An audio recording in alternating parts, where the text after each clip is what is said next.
आपल्यासोबत मनसेचे नेते संदीप देशपांडे आहेत. संदीपजी, मातोश्रीवर महत्वाची काल बैठक झाली. महाविकास आघाडीचे सगळेच नेते उपस्थित होते. मात्र मनसे महाविकास आघाडीमध्ये जाईल की नाही या संदर्भात काही निर्णय झालाय का? त्या संदर्भात काही प्रस्ताव आपल्यापर्यंत पोहोचलाय का?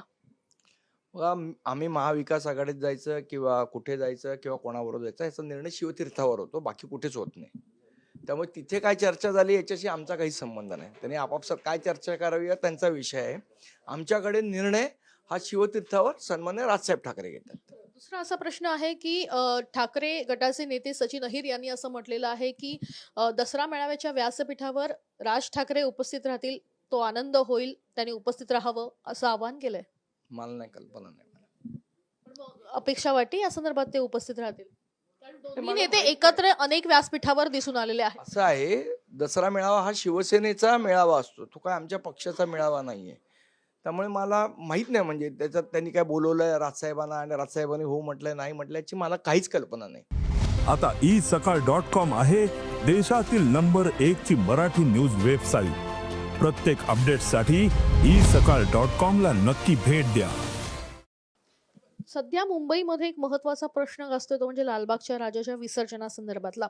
वेगवेगळे आरोप खरं तर या निमित्तानं बघायला मिळत आहेत. काय नेमकं म्हणणं आहे? कारण यंदा ज्या पद्धतीचं घटना जी आहे ती बघायला मिळाली होती, तुमचं नेमकं काय म्हणणं आहे? नाही, मला असं वाटतं ते ठीक आहे. तराफा तो काही चुकीचा बनला किंवा काय तो ओटी लागली आणि मग ते काय त्यांचं मिसकॅल्क्युलेशन झालं वगैरे सगळ्या गोष्टी आहे. मला भीती एका गोष्टीची वाटते की ज्या पद्धतीने काही बिझनेस हाऊसेस ही जी मराठी आपली जी मंडळं आहेत, या मंडळांवर ताबा मिळवण्याचा जी बिझनेस हाऊसेस प्रयत्न करतायत, ही मला असं वाटतं माझ्यासाठी अत्यंत दुःखदायक, क्लेशदायक आणि भविष्याच्या दृष्टीने चिंतादायक गोष्ट आहे. आज बघा कसं आहे, कॉम्पिटिशनला सुरुवात अशी होते. आज लालबागच्या राजासाठी जर तुम्ही बघितलं तर जिओनी पूर्ण ब्रँडिंग केलं. उद्या दुसऱ्या कुठल्या एखाद्या बिझनेस हाऊसला वाटलं, ते बाजूचं एखादं मंडळ घेतील, तिथे त्यांचं ब्रँडिंग करतील. उद्या अदानी घेतील बाजूचं एखादं मंडळ, तिथे अदानीचं सगळं ब्रँडिंग होईल. अजून एक तिसरं बिझनेस हाऊस होईल, ते तिसरं मंडळ घेतील. मग आपण काय गणेश उत्सव प्रीमियर लीग करणार आहोत का या सगळ्यांनी? की तुमच्या ब्रँडिंगसाठी ही गणेश उत्सव मंडळं नाहीयेत. ही गणेश उत्सव मंडळं स्वर्गीय लोकमान्य टिळकांनी सामाजिक उपयोगासाठी, समाज सुधारणेसाठी, समाजामध्ये जागरूकता आणण्यासाठी, समाजाचं प्रबोधन करण्यासाठी स्थापन केलेली मंडळ आहेत. यातलं काहीच दिसत नाही. उलट ही मंडळं आजच्या तारखेला मला जे दिसतंय त्याप्रमाणे बिझनेस हाऊसेसचं ब्रँडिंग करणारी मंडळं झालेली आहेत तयार. मला असं वाटतं ही महाराष्ट्रातल्या सगळ्या मराठी गणेशोत्सव मंडळांसाठी धोक्याची घंटा आहे. आता आपण जागरूक झालंच पाहिजे याच्यावर. नाहीतर पुढच्या वर्षी, त्याच्या पुढच्या वर्षी कधीतरी गणपतीमध्ये आपल्याला गरबा खेळावा लागेल आणि तसं चित्र दिसायला उशीर होणार नाही. पण गेल्या अनेक वर्षांपासून खरं तर आपण बघतोय की गणेशोत्सव एक समाज प्रबोधन करणारा उत्सव म्हणून खास करून त्याच्याकडे पाहिलं जायचं. राज्य उत्सवाचा दर्जा देखील गणेशोत्सवाला दिलाय. तुम्ही गणपती कव्हर करता, गेले 10 वर्ष 15 वर्ष करता. या वर्षी तुम्ही कुठला एखादा समाज संदेश देणारा गणेशोत्सव कव्हर केलात? मला एक सांगा तुम्ही. मी तुमचंही चॅनल बघतो, इतर अनेक चॅनल बघतो, कुठल्याच चॅनलवर मला दिसत नाही की एखादा समाजासाठी संदेश देणारा, समाजासाठी कुठला तरी उपक्रम राबवणारा या 10 दिवसात काहीच दिसत नाही आपल्याला. काय दिसतं आपल्याला? अमुक अमुक या मंडळाला च्या गणेशोत्सवाला भेट दिली, अमुक अमुक बिझनेसमॅननी ह्याला भेट दिली, अमुक अमुक नेत्यांनी यांना भेट दिली. याच्यासाठी आपण ती मंडळं केली आहेत का? जिथे सामान्य माणसाला दर्शन मिळणार नाही त्या मंडळांचा उपयोग काय? तर सामान्य माणूसच तिथे जाऊ पोचू शकणार नसतील, तुम्ही काय सेलिब्रिटींसाठी फक्त गणपती केलाय का तुमचा? की माझ्याकडे किती सेलिब्रिटी आल्या म्हणून माझं मंडळ मोठं? या कॉम्पिटिशन मध्ये, या शर्यतीत आपण बाप्पाला ठेवणार आहोत का? हा माझ्या मनात, माझ्यासारखा सामान्य गणेश भक्ताच्या मनात येणारा प्रश्न आहे. तुम्ही ब्रँडिंगचाही प्रश्न उपस्थित केला. ब्रँडिंग आणि सेलिब्रिटी या एकूणच घोळामध्ये सध्या सण आपण सगळी गणेशोत्सव मंडळ या विळख्यात अडकलेले आहेत, ब्रँडिंग आणि सेलिब्रिटींच्या. मला असं वाटतं त्यातनं त्यांनी बाहेर पडायला पाहिजे. लोकमान्य टिळकांनी या गणेशोत्सव मंडळाची स्थापना कशासाठी केली हे आपण आता आठवायला लागेल आपल्याला. कशासाठी आपण केली, कुठल्या सामाजिक कार्यासाठी केली, कुठल्या सामाजिक प्रबोधनासाठी केली, त्यावेळेला ब्रिटिशांच्या विरोधात सामाजिक प्रबोधन करण्यासाठी म्हणून या गणेशोत्सव मंडळांची स्थापना केली ना. त्याच्यानंतर मग वेगवेगळे संदेश लोक द्यायचे, मुलींना शिकवा किंवा या प्रकारचे आम्ही लहानपणी जे मंडळं बघायचो त्यामध्ये असे संदेश. आता ह्यातलं काहीच दिसत नाही. आपण कुठल्या म्हणजे गणेश उत्सवाला जे सामाजिक ज्याला म्हणतो सुधारण्यासाठी किंवा या गोष्टी करण्यासाठी जे मंडळं काम करायची, त्यातलं काहीच दिसत नाही.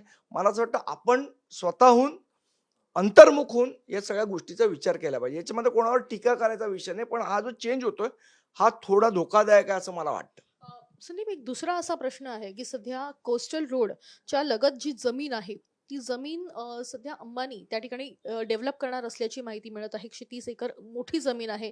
काय सांगाल एकूणच या टेंडर प्रक्रियेबद्दल? बघा, मुळात असं आहे, ही जेव्हा टेंडर प्रक्रिया राबवली गेली की बाबा CSR खाली जी मोकळी जागा आहे, जी कोस्टल रोडच्या बाजूला तयार झाली आहे, तर ही ग्रीन लंग्स तयार करायला किंवा गार्डन्स करायला किंवा ह्याच्यासाठी द्यायला पाहिजे. आता मुळात जेव्हा टेंडर काढलं तेव्हा त्या टेंडरमध्येच कंडिशन अशी होती की ज्याला कोणाला CSR वापरायचा आहे त्याने तो पूर्ण 130 एकरची लँड घेऊन वापरला पाहिजे. आता हे का केलं तुम्ही? आता बघा, कंपन्यांच्या टर्नओव्हर प्रमाणे त्यांचा CSR असतो. म्हणजे एखादी कंपनीचा समजा 1000 कोटीचा टर्नओव्हर असेल तर 2% त्याचा CSR असतो. मग त्याचा 2 कोटी रुपये CSR असेल, बरोबर.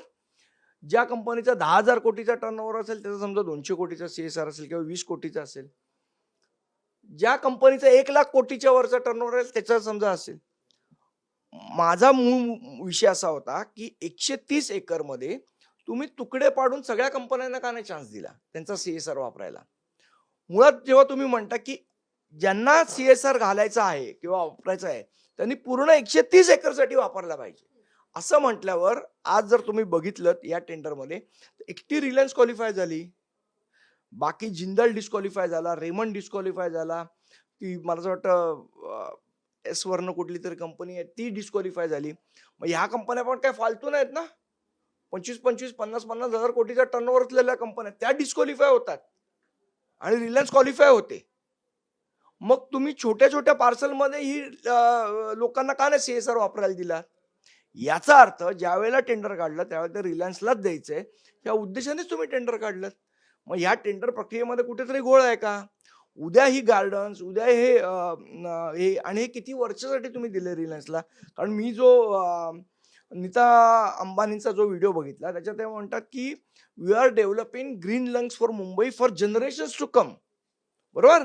आता जनरेशन्स टू कम म्हणजे किती वर्षासाठी तुम्ही लीज दिलंय? 99 वर्ष, 200 वर्ष, 500 वर्ष, 1000 वर्ष, किती वर्षासाठी तुम्ही लीज दिलंय? किती वर्ष त्यांच्या ताब्यात ही लँड राहणार आहे? त्याची मूळ मालकी कोणाकडे राहणार आहे? आणि त्यांना तुम्ही ब्रँडिंगसाठी काय दिलेलं आहे? त्याच्यामध्ये ते नेमकं काय करणार आहेत? त्याच्यातनं काय उत्पन्न मिळणार आहे? या सगळ्या गोष्टी तुम्ही लोकांपुढे आणल्या पाहिजेत. हे सगळं एवढं गपचूप का झालं? कोणालाच माहित नाही की अशा पद्धतीचं 130 एकरचं टेंडर, एवढ्या गपचूप टेंडर कसं काय महानगरपालिकेने काढलं याची चर्चा का नाही झाली? ज्या वेळेला मराठा आंदोलन चालू होतं त्यावेळेला सगळ्या गोष्टी होऊन गेल्या, आपलं लक्षच नाही, आपण गाफील राहिलो. म्हणजे एकीकडे मराठा आरक्षणाचा मुद्दा किंवा गणेशोत्सवाचा मुद्दा ऐरणीवर असताना अशा संदर्भातली ही टेंडर प्रोसेस केली ज्याच्यावर तुम्ही प्रश्नचिन्ह उपस्थित केलेलं आहे. या टेंडर प्रक्रियेसंदर्भात फेरविचार होणं गरजेचं आहे अशी मागणी करतात. माझ्या मते ही टेंडर प्रक्रिया आता कॅन्सल करून पुन्हा नव्याने राबवली पाहिजे आणि ती तुकड्या तुकड्यात राबवली पाहिजे जेणेकरून सगळ्या कंपन्यांना सहभाग घेता येईल. त्याच्यामध्ये एकच कंपनीने का सहभाग द्यावा? बघा, लोकशाहीमध्ये कुठल्याही एका माणसाची एका माणसाची एकाधिकारशाही निर्माण होणं हे लोकशाहीसाठी घातक आहे. सगळ्या कंपन्यांमध्ये त्याची इन्व्हॉल्वमेंट पाहिजे. सगळ्या कंपन्यांना त्याच्यामध्ये कॉम्पिटिशन करायला चान्स मिळाला पाहिजे. तुम्ही एक कंपनी डोळ्यासमोर ठेवून हे टेंडर काढताय हे चुकीचं आहे. पण या संदर्भात जसं आपण म्हणालात की तुकड्या तुकड्यांमध्ये याचा विचार का केला नाही, तर या संदर्भात मनसेकडून जे आहे ते विचारणा केली जाईल का, किंवा तुम्ही तुमचं पुढचं प्लॅन कसं असेल? आम्ही पत्र लिहू ना आयुक्तांना की काय याच्यामध्ये घोळ आहे, पण हे आपल्या माध्यमातूनही पुढे आलं पाहिजे, लोकांनाही कळलं गेलं पाहिजे की आपण मुंबई विकायला काढतोय का, हा प्रश्न आहे मुळात इथे.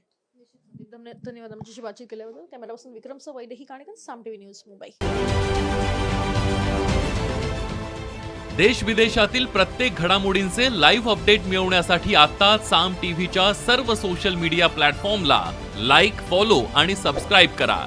तसंच सर्व नोटिफिकेशनसाठी बेल आयकॉन प्रेस करायला विसरू नका.